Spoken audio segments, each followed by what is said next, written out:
So now, as we have completed the theoretical portion of the chapter number 11, that is human eye and the colorful world, let us do a revision once again and thereafter we will go for the exercise. Okay. So students, now we are all clear with the human eye. Okay. The human eye, size of the human eye is 2.3 centimeter in diameter. Light enters the eye through the cornea.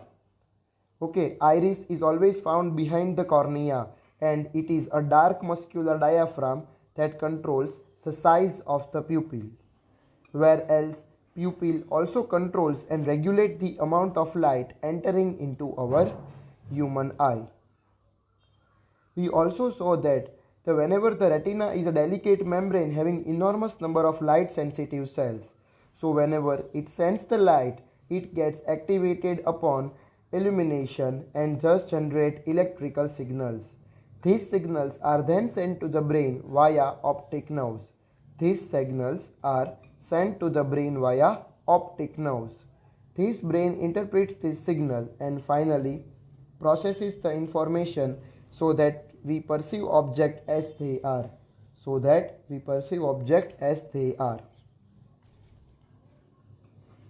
The next thing what we saw was the power of accommodation. The ability of an eye lens to adjust its focal length is known as power of accommodation. I repeat, the ability of the eye lens to adjust its focal length is called accommodation. As we have seen, the near point and the far point of the human eye is, the near point is 25 centimeter, below that we cannot see things clearly, and the far point of any individual human being is infinity. It is infinity, means it depends on the particular individual human beings that how far they can see. But after that we will feel a strain on our human eye for seeing things clearly, and for that we need a different types of lens. So I hope you are clear with the power of accommodation. The near point is 25 centimeter, the far point is infinity. Okay, and we also saw one type of normal defect which is found in the old age people, that is the crystalline lens of the people at old age becomes milky and cloudy. This condition is also called cataract. This causes partial or complete loss of vision. It is possible to restore vision through a cataract surgery. Okay, so which surgery which we are using for removing the milky and the cloudy layer on the human eye? It is known as cataract surgery. It is known as cataract surgery. Next thing what we did was the defects of vision and the correction. So mainly there are three types of defects of vision. They are myopia or nearsightedness, hypermetropia or farsightedness, and presbyopia So myopia is also known as nearsightedness because in this defect we can see nearby objects clearly but cannot see distant objects clearly. Okay, a person with myopia can see nearby objects clearly but cannot see distant objects clearly. Fine. So a person with this defect has the far point near than the infinity. Over here in the figure number B, that is myopic eye, you can see that the image is formed before retina. And this defect may arise due to mainly two forms, that is the excessive curvature of the eye lens and elongation of the eyeball. The excessive curvature of the eye lens and the elongation of the eyeball. Fine. And a concave lens is used for the correction of myopic eye. Concave lens is used for the correction for the myopic eye. Okay, I hope you are clear with this. The next thing was the hypermetropia. Hypermetropia is also known as farsightedness. In which a human can see distant objects clearly but cannot see nearby objects clearly. Okay, in this we can see the distant objects clearly but cannot see nearby objects clearly, and so it is also known as hypermetropia.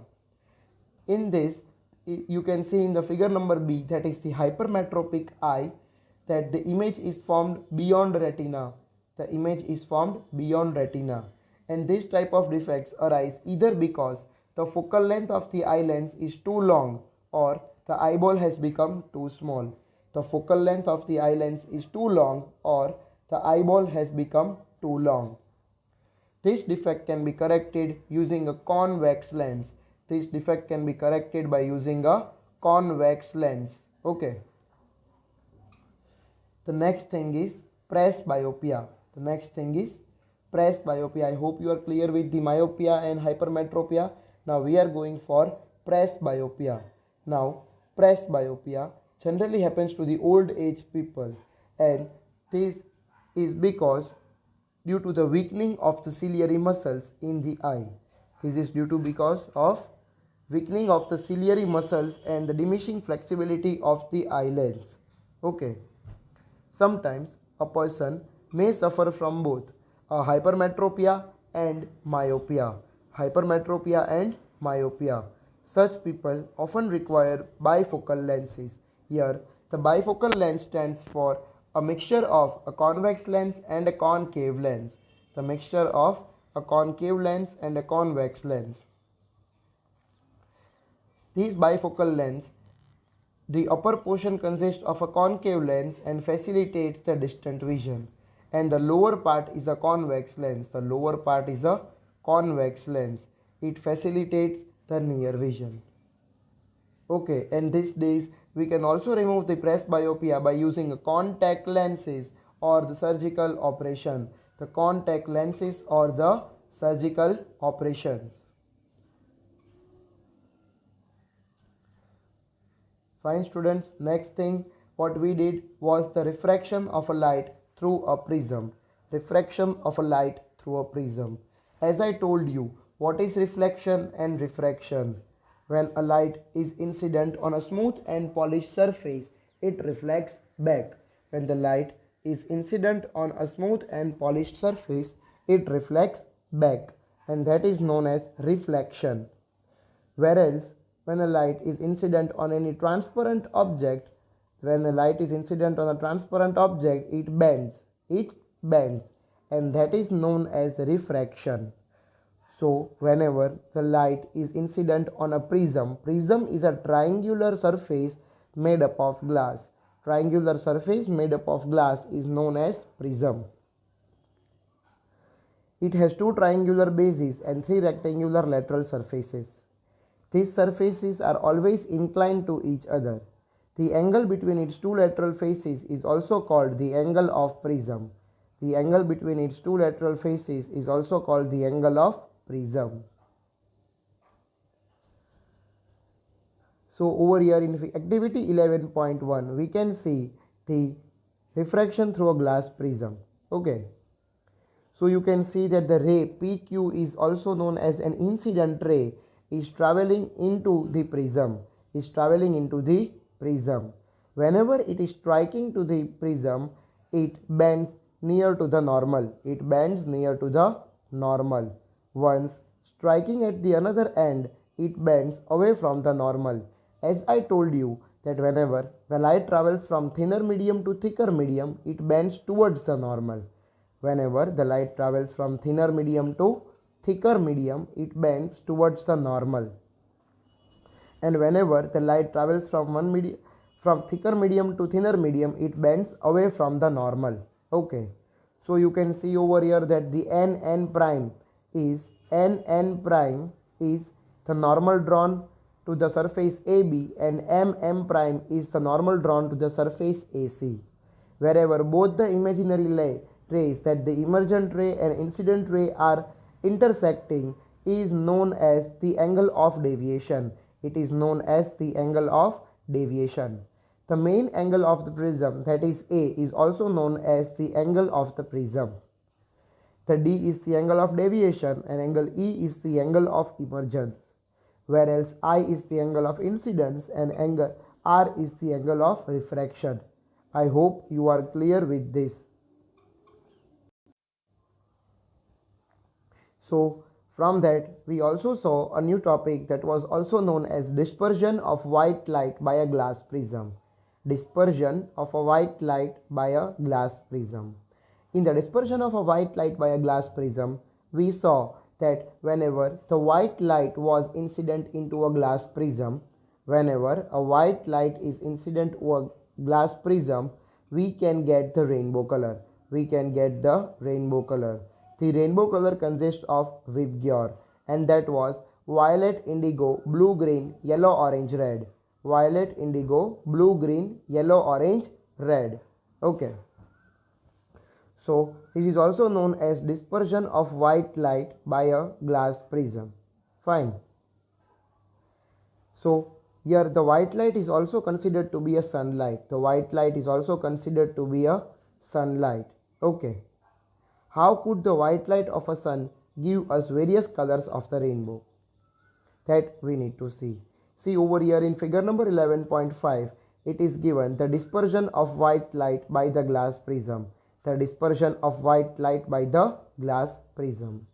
The prism has probably split the incident white light into a band of 7 colors.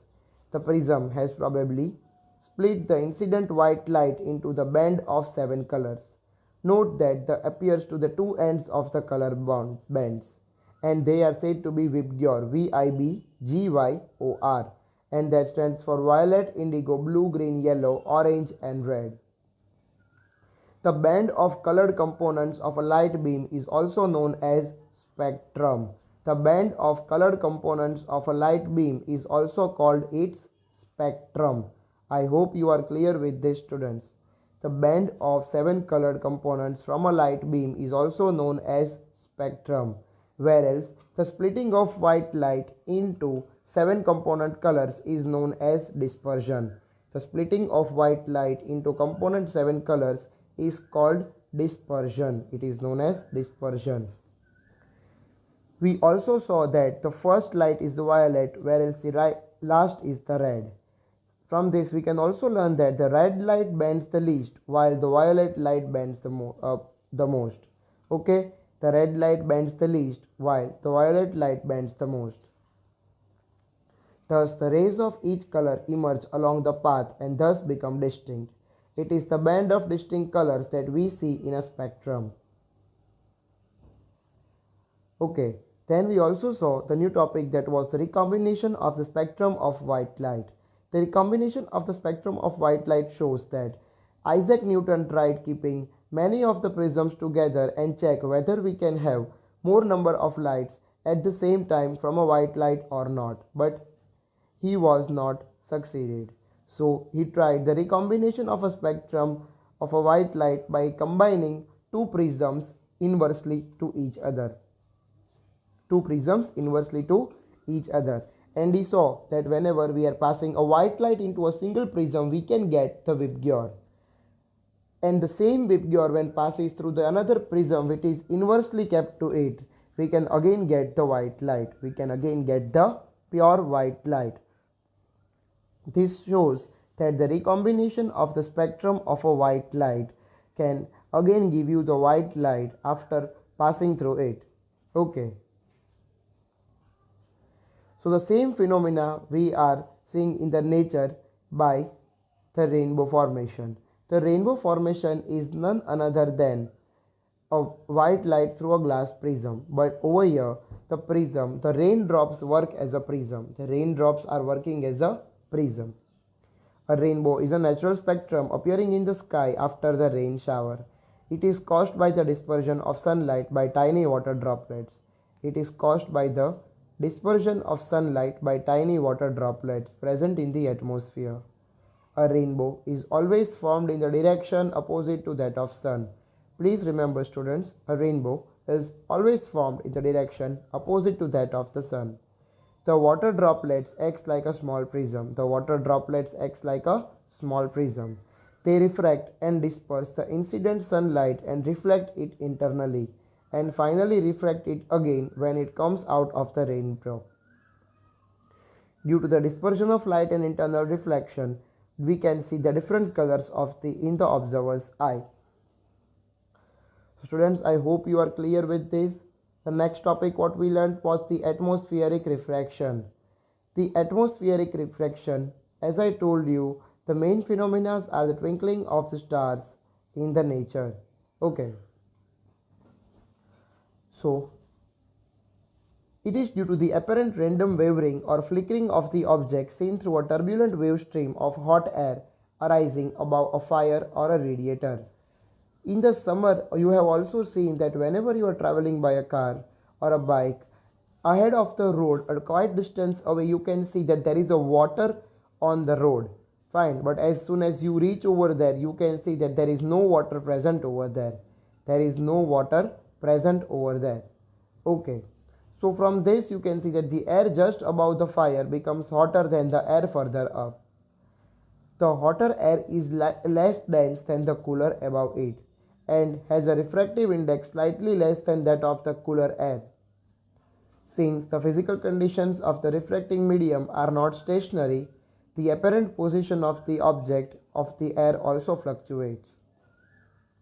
This wavering is thus an effect of atmospheric refraction on a small scale in our local environment. The twinkling of stars is a similar phenomena on a much larger scale. Let us see what happens during a twinkling of stars. Actually, the light of the stars are kept constant.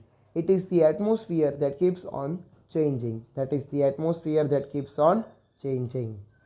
The twinkling of star is due to the atmospheric refraction of starlight. The twinkling of star is due to the atmospheric refraction of the starlight. The starlight on entering the Earth's atmosphere undergoes refraction continuously before it reaches the Earth. The atmospheric refraction occurs in a medium of gradually changing refractive index. The atmosphere refraction occurs in a medium of gradually changing refractive index. Okay. Since the atmosphere bends starlight towards the normal, the apparent position of the star is slightly different from the actual position. Here, actual position is said to be the real position and the apparent position is said to be the apparent position. Okay. The star appears slightly above than its actual position when viewed from the horizon. This apparent position of the star is not stationary, but keeps on changing slightly. Since the physical conditions of the Earth's atmosphere are not stationary, as was the case in previous paragraph, the stars are very distant. They are approximate point-sized sources of light. And thus we can see that the twinkling of the stars. So stars entering the eye flickers. Sometimes they are brighter, sometimes they are fainter, which is also known as the twinkling of stars. We also saw one give reason that why planets do not twinkle. Why the planets do not twinkle. The planets are much closer to the Earth and are thus said to be the extended sources. The planets are much closer to the Earth and thus they are seen as an extended sources.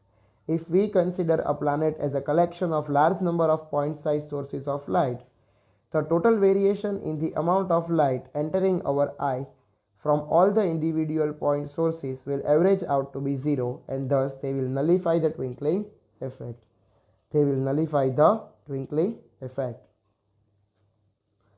The next thing what we learnt was the advanced sunrise and the delayed sunset.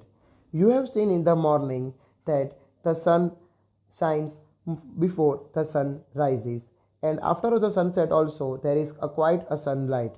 Okay, this is due to the delayed sunrise and the delayed sunset and the advanced sunrise. Actually, the sun is visible to us about 2 minutes before the actual sunrise and about 2 minutes after the actual sunset because of the atmospheric refraction. By actual sunrise, we mean the figure shows the actual and the apparent position of the sun with respect to the horizon. The time difference between the actual sunset and the apparent sunset is about 2 minutes. The time difference between actual sunset and apparent sunset is about 2 minutes. The apparent flattening of the sun's disk at sunrise and sunset is also due to the same phenomena.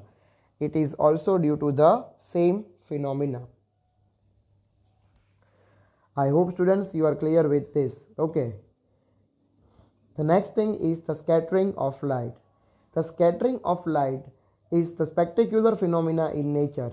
Whenever in the morning you see that whenever we are opening the curtains after a long night, what happens? That the sunrise, a newly fresh sunrise, comes into the eyes, and this we can see different types of colloidal particles such as smoke, smog, fog, air, dust particles, etc. into our eyes. Fine. And these are visible to us, and they are also known as colloidal particles. This path of beam light passing through a true solution is not visible, but it becomes visible through a colloidal solution where the size of the particle is relatively larger. Where the size of the particle is relatively larger. Next is the Tyndall's effect. The Tyndall effect is one of the forms of scattering of light. The Earth's atmosphere is a heterogeneous mixture of minute particles. These particles also include smoke, tiny water droplets, suspended particles of dust, molecules of air, etc. When a beam of white light strikes such fine particles, the path of beam becomes visible. The light reaches us after being reflected, diffuses by these particles. The phenomena is seen when a fine beam of sunlight enters a smoke-filled room through a small hole. Thus, the scattering of light makes the particles visible. Tyndall effect can also be observed when a sunlight passes through a canopy of dense forest. Here, the tiny droplets in the mist scatters the light. The color of the scattered white light depends on the size of the scattering particles. Very fine particles scatters mainly blue light, while the particles of the large size scatters the light of the longer wavelength. If the size of the scattering particle is large enough, then the scattered light may even appear white. So students, I hope you are clear with these things. Okay, the next topic was, why is the color of the sky blue? The molecules of the air and the other fine particles in the atmosphere have a size smaller than that of the wavelength of the visible light. So these are more effective in scattering light or a shorter wavelength at the blue end than the light of the longer wavelength at the red end. Thus, one more thing, please note that red light has a wavelength about 1.8 times greater than the blue light. The red light has a wavelength about 1.8 times greater than that of blue light. When sunlight passes through this atmosphere, the fine particles in the air scatter the blue more strongly than red. The scattered blue light enters our eyes, but if the earth had no atmosphere, there would not have been any scattering. Then the sky would have looked dark. The sky appears to the passengers flying at a very high altitude, also known as astronomers, because the scattering is not possible at such heights.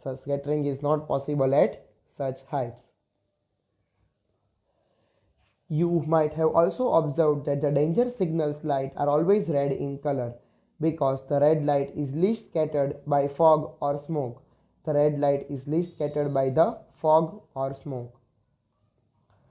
The next topic what we learnt was the color of the sun at the sunrise and the sunset.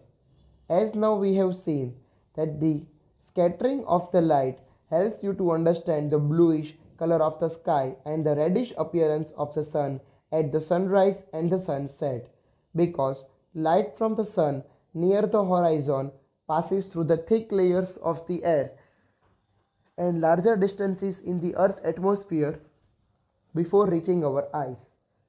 Light from the sun overhead would travel relatively shorter distance. At noon, the sun appears white as only a little of the blue and the violet colors are scattered.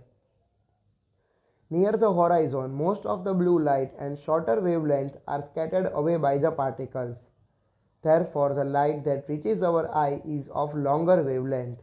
This gives rise to the reddish appearance of the sun. Okay, this is also the last paragraph is the give reason for the sun, why the reddening of the sun and sunrise at the sunset. Okay. So let us do the MCQs of the exercises. The human eye can focus object at different distances by adjusting the focal length of the eye lens. This is due to dash. So what is the question they are asking over here? That the human eye can focus objects at different distances by adjusting the focal length of its eye length, and this is due to dash. As we have seen, the ability of an eye lens to adjust its focal length is known as accommodation. So answer is B. In answer question number 1, the answer is B, accommodation. Okay. The human eye forms the image of an object at retina. The human eye forms the image of an object at retina. Please note that it is retina. Third, the least distance of a distinct vision. Distinct stands for clear vision. For a young adult with a normal vision is about dash. That is 25 centimeter. That is 25 centimeter. The least distance of the distant vision for a young adult with a normal vision is about 25 centimeter. So answer 3, C. Okay. The change in the focal length of an eye lens is caused by the action of the change in the focal length of an eye lens is caused by the action of ciliary muscles. The answer is ciliary muscles. See students, 5th and 6th sums I will do on board. 5th and 6th sums I will do on the board. Okay. As well as the 7. See, over 10, 11, 12 and 13. 10. Why do stars twinkle? Why do stars twinkle? So that is given over here on page number 194. Why do stars twinkle? That the 10th answer is given on page number 194. Whereas why the planets do not twinkle, it is given on page number 195, exactly after the twinkling of stars. Exactly after the twinkling of stars. 11th question, that is 12th. Why does the sun appears reddish early in the morning? That is given in the last paragraph of the chapter. Okay, the last paragraph of the chapter you need to write. The last 2 paragraphs of the chapter number 11. Given on page number 197. Okay. And then the question is, why does the sky appears dark instead of blue to an astronaut? Okay, and that is given over here on page number 196, last paragraph.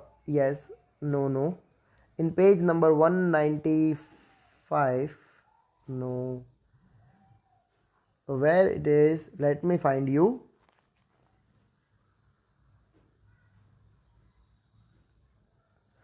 Okay,